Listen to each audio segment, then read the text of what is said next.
तो स्वागत है आप सभी का।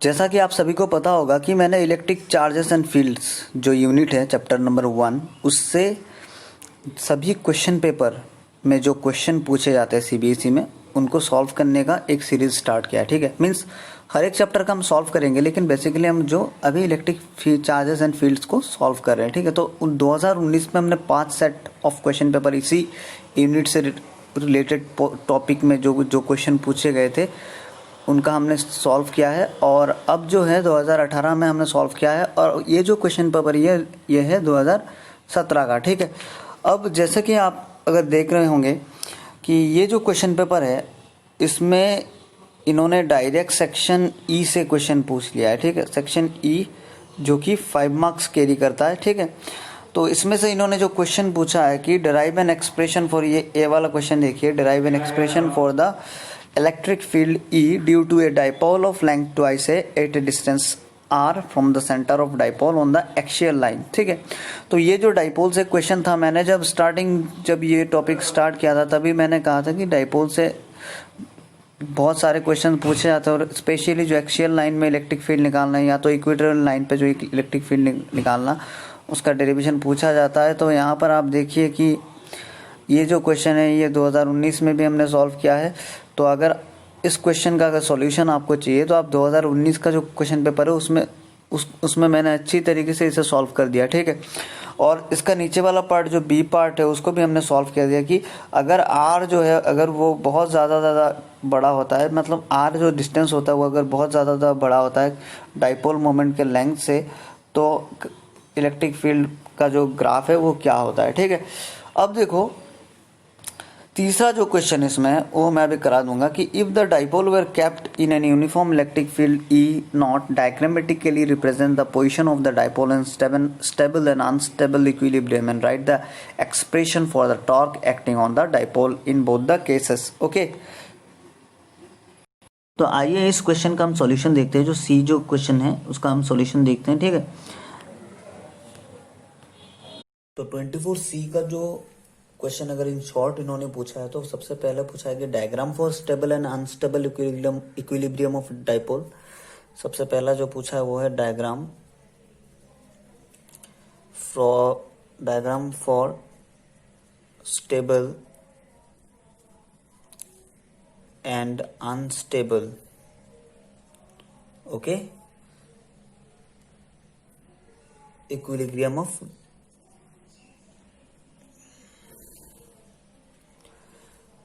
डाइपोल। ठीक है, और दूसरा जो मतलब सी में दूसरा पार्ट जो इन्होंने पूछा एक साथ पूछा था टॉर्क ऑन डाइपोल इन दोनों केसेस में। ठीक है, torque on dipole in both cases. तो जो जैसा कि ए और बी वाला क्वेश्चन तो हमने 2019 पेपर में भी सॉल्व कर दिया था, है ना। अब सी वाले क्वेश्चन का हमें क्या करना है कि उस डाइपोल के लिए हमें स्टेबल इक्विलिब्रियम में कैसा बिहेव करेगा या तो अनस्टेबल इक्विलिब्रियम में कैसा बिहेव करेगा वो डायग्राम बनाना है। तो सबसे पहले मैं यहाँ पर स्टेबल इक्विलिब्रियम की बात करता हूँ। ठीक है,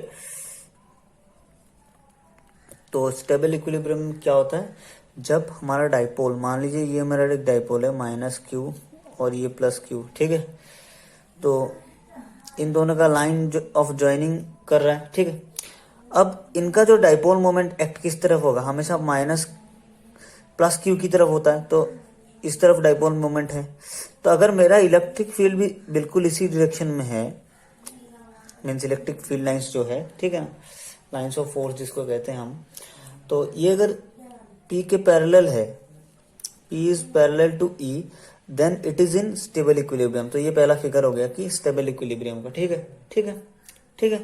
अब साथ साथ में इसका टॉर्क भी हम निकाल लेते हैं कि torque on both the cases. तो torque on first case equilibrium case में तो टॉर्क का वैल्यू क्या होता है हमें पता है, पी साइन थीटा। ओके, और यहाँ पर थीटा का वैल्यू क्या है, 0, क्योंकि P is parallel to E, that means tau is equal to what, 0, because sine 0 is 0। Okay, तो फर्स्ट केस हमने सॉल्व कर लिया। अब सेकंड केस क्या कह रहा है कि अनस्टेबल इक्विलिब्रियम।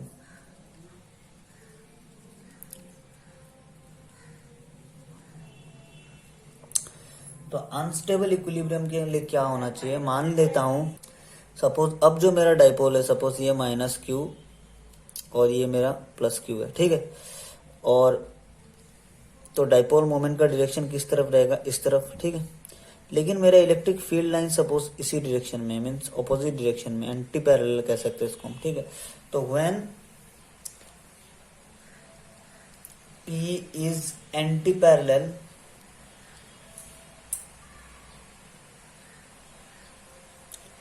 विथ E, ठीक है। तो ये कौन सा केस है, अनस्टेबल इक्विलिब्रियम, ठीक है। तो फिगर हमने बना लिया।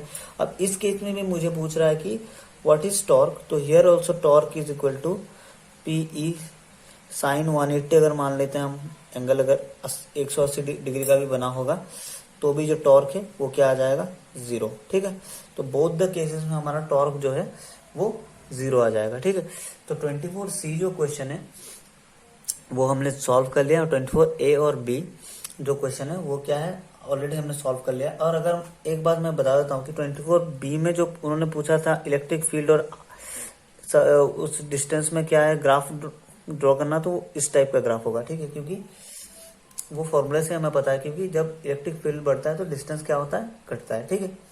अब ये जो क्वेश्चन है, ये सेक्शन जो है ई से सपोज क्वेश्चन है, तो ये 5 मार्क्स का क्वेश्चन है, ठीक है। तो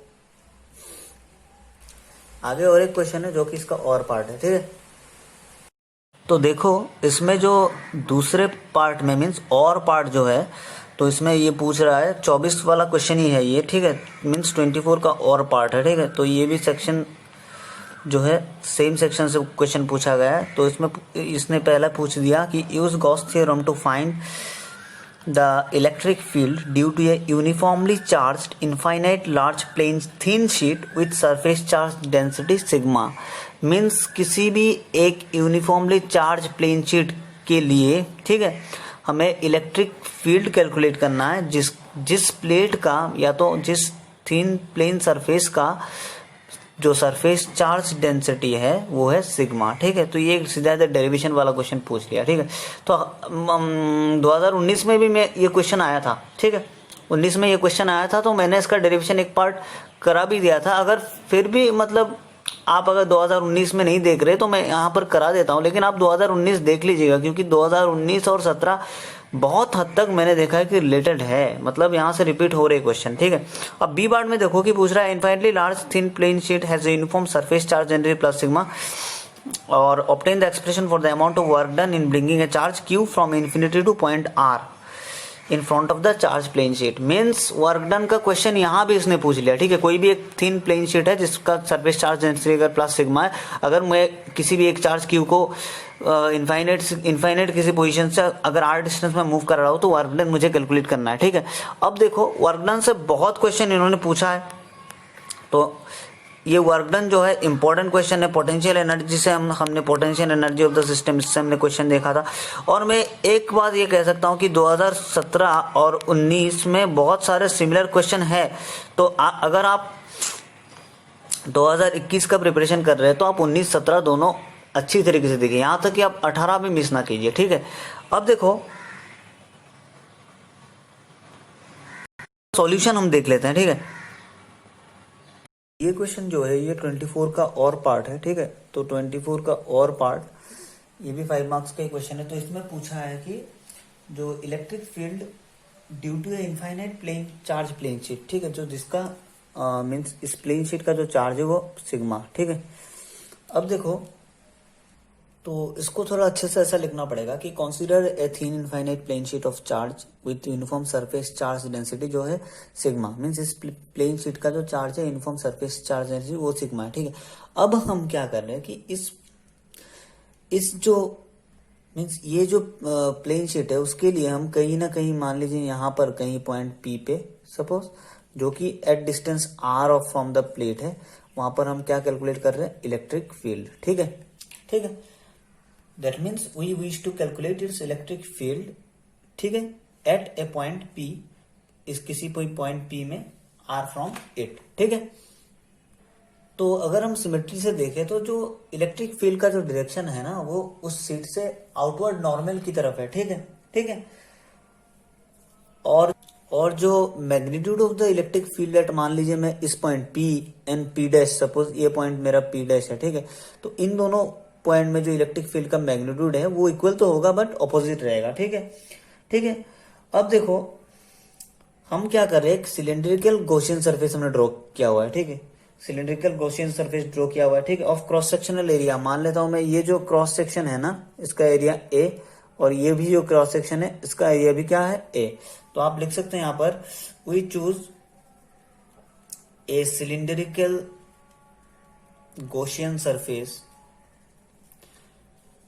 Gaussian surface with cross sectional area A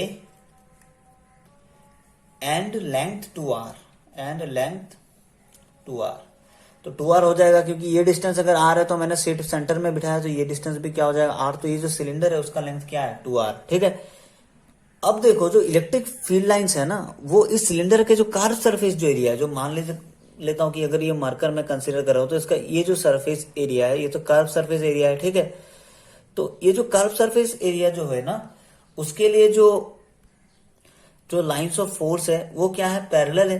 that means what, कि कर्व सरफेस एरिया के लिए जो फ्लक्स है ना, means flux through the curve surface area, वो क्या हो जाएगा 0, ठीक है। तो कर्व सरफेस एरिया मीन्स ये जो कर्व सरफेस एरिया है इसके लिए फ्लक्स क्या हो जाएगा, नेट फ्लक्स जो हो जाएगा वो हो जाएगा 0। अब रिमेनिंग दो एंड मीन्स क्रॉस सेक्शनल दो एरिया रह गए, ठीक है, तो हमें उनके लिए फ्लक्स कैलकुलेट करना पड़ेगा। तो यहां पर मैंने रफ कर दिया, तो मैं यहां पर लिखता हूं therefore flux for plane surface area, sorry plane faces में लिख लेता हूं, जो प्लेन फेसेस हैं, ठीक है, ऑफ सिलेंडर, ठीक है। तो फ्लक्स क्या होता है वैसे, अगर मैं इस सरफेस के लिए इस क्रॉस सेक्शनल एरिया के मानूं तो फ्लक्स क्या होता है, flux equal to E dot d s, ठीक है। और इसका मतलब क्या होता है d s, sorry surface integral of E dot d s, तो ई हम निकालना तो सरफेस इंटीग्रल ऑफ डीएस। तो यहां पर जो टोटल सरफेस एरिया जो है डीएस तो छोटा एक कंपोनेंट है, अगर मैं इसका डीएस का इंटीग्रेट करता हूं दैट मीन्स क्या, इस केस के लिए मैं टोटल एरिया निकाल रहा हूं, तो मैं इस क्रॉस सेक्शनल एरिया मेरा क्या है ए। तो यहां पर मैं सीधा इधर कह सकता हूं कि जो फ्लक्स जो है अगर इस साइड के लिए मीन्स पी पॉइंट में वो क्या है फाई इक्वल टू ई, और एरिया टोटल क्या है ए, प्लस इस एंड के लिए मेरा क्या हो जाएगा ई ए, तो फ्लक्स जो टोटल हो जाएगा वो क्या आ जाएगा 2EA, ओके। अब हमें ये क्योंकि ये गॉसियन सरफेस हो तो हमें गॉस लॉ का यूज करना पड़ेगा, और विदाउट गॉस लॉ हम इलेक्ट्रिक फील्ड नहीं निकाल पाते हैं। हम बहुत, अगर आप हम मेरा ये वीडियोस देख रहे हैं तो आपको पता लग जाएगा कि 2019 में भी ऐसे बहुत क्वेश्चन आए, तो और हमने बहुत सारा क्वेश्चन ऐसा डील किया था, ठीक है। तो अब देखो जो जो चार्ज एनक्लोज है ना, charge enclosed by the Gaussian surface, वो क्या होता है, charge equal to surface charge density into area, है कि नहीं। अब आप पूछोगे ये कहां से नया टर्म ला लिया सर, अगर आप 2019 से देख रहे हो, अगर नहीं भी देख रहे हो तो मैं आपको बता देता हूं, तो किसी भी सरफेस चार्ज डेंसिटी सिग्मा क्या होता है, चार्ज अपॉन एरिया, है कि नहीं, sigma equal to charge upon area, यही तो सरफेस चार्ज डेंसिटी होता है। तो अगर sigma equal to Q by A होता है तो मेरे दोस्त क्यू का वैल्यू क्या हो जाएगा सिग्मा इंटू ए, ठीक है। तो यहां से मैं इस रिलेशन को ला सकता हूं कि चार्ज जो टोटल एनक्लोज है उस गॉसियन सरफेस में वो क्या है, Q equal to sigma into A. अब देखो यूजिंग गॉस थ्योरम, हमको गॉस थ्योरम यूज करना पड़ेगा ना।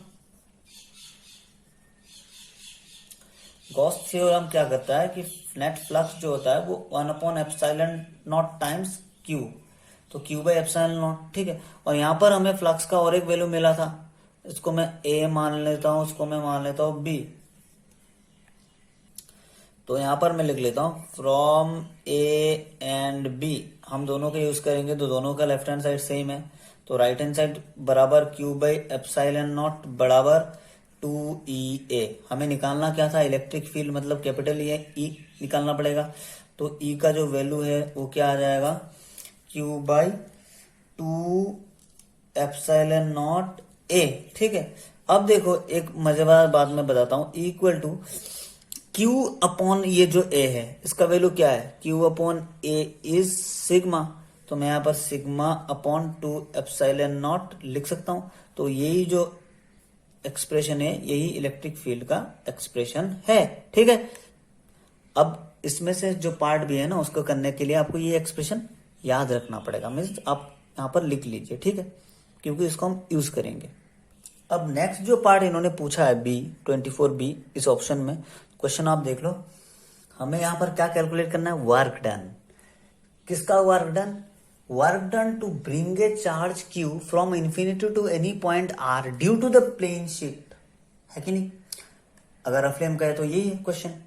तो वर्क डन का जो फॉर्मूला होता है वो क्या होता है, work done equal to generally हमको पता है फोर्स F डॉट आर। ठीक है, ठीक है, ये हमको पता है work done equal to F dot r. अब हमने जस्ट ए पार्ट में हमने इलेक्ट्रिक फील्ड निकाला था ड्यू टू प्लेन शीट, वो क्या था, इक्वल टू सिग्मा अपॉन 2ε0। तो मैंने कहा था ये आप याद रख लीजिएगा। अब ये तो ई है, हमको चाहिए एफ। ठीक है, तो हमें एक रिलेशन पता है, चार्ज क्यू को हम मूव कर रहे हैं तो फोर्स एक्सपीरियंस कितना होता है, F equal to Q into electric field E. ये फॉर्मूला है, force equal to charge into electric field, हमको रिलेशन पता है। तो हमारे पास अब इलेक्ट्रिक फील्ड है, इसमें अगर मैं क्यू जो मल्टीप्लाई करता हूँ तो ये फोर्स देता है। दैट मीन्स यहाँ पर अगर मैं फोर्स की बात करूं तो F जो आ जाएगा वो मेरा क्या आ जाएगा, Q इंटू ई, और Q इंटू ई का वैल्यू क्या है, सिग्मा अपॉन 2ε0। ठीक है, तो सीधा इधर मैं W में पुट कर देता हूं। तो F डॉट आर है, W इक्वल टू F का value Q sigma upon 2ε0 dot R. तो यही जो है यही वर्क डन है। ठीक है, तो एक तो ये शॉर्ट में आंसर है। ठीक है, दूसरा एक अगर इसका आप डिटेल्स में आंसर निकालना चाहते हो सपोज, ठीक है, तो वो आंसर क्या हो जाएगा, देखो वर्क डन क्या होता है, क्योंकि हम इन्फिनिटी से एक चार्ज को आर डिस्टेंस तक मूव करा रहे हैं। ठीक है, तो यहां पर मैं कह सकता हूं कि F D R cos theta. ठीक है, तो यहां पर थीटा का वैल्यू क्या है, 0, क्योंकि फील्ड लाइंस की तरफ ही है। ठीक है ना, जो चार्ज का जो डायरेक्शन है वो अलोंग द फील्ड लाइंस है, तो थीटा इक्वल टू 0। तो W इक्वल टू क्या आ जाएगा, इन्फिनिटी टू R। F का वैल्यू क्या होता है, QE dr, और यहां से मैं इन्फिनिटी टू R, Q में बाहर निकालता हूं। E का वैल्यू क्या है भाई, सिग्मा अपॉन 2ε0 dr। तो ये देखो सिग्मा अपॉन 2ε0 ये पूरा कांस्टेंट टर्म है, तो मैं इसको भी इंटीग्रेशन से बाहर निकाल लेता हूं। तो बस बचेगा मेरा क्या, Q सिग्मा अपॉन 2ε0 पूरा बाहर रह गया, तो इन्फिनिटी टू R और dr। तो dr का इंटीग्रेशन क्या होता है, Q सिग्मा अपॉन 2ε0, dr का इंटीग्रेशन होता है R, और ये होता है इन्फिनिटी R। ठीक है, तो ये जो वर्क डन इसका वैल्यू क्या आ जाएगा, Q sigma upon 2ε0 R minus Q sigma infinity upon R, upon 2ε0। तो जनरली इसका जो आंसर आता है ना वो इनफाइनिटी आता है। क्यों, क्योंकि anything multiplied with infinite is infinite, और हम स्मॉल r से इनफाइनाइट को माइनस करें, इसका मीनिंग क्या है, माइनस इन्फिनिटी, या तो इन्फिनिटी कह लो, मीन्स इन्फिनिटी। तो मेरे हिसाब से तो इसका आंसर इन्फिनिटी आता है, लेकिन आप यहां तक भी छोड़ सकते हो, कोई प्रॉब्लम नहीं है। ठीक है, क्योंकि ये 1 मार्क का क्वेश्चन है, तो आप यहां तक नहीं, आप यहां तक अगर कर भी दोगे तो भी ये भी करेक्ट है। ठीक है, 1 मार्क आपको यहां पर मिल जाएगा। ठीक है, कोई प्रॉब्लम नहीं है।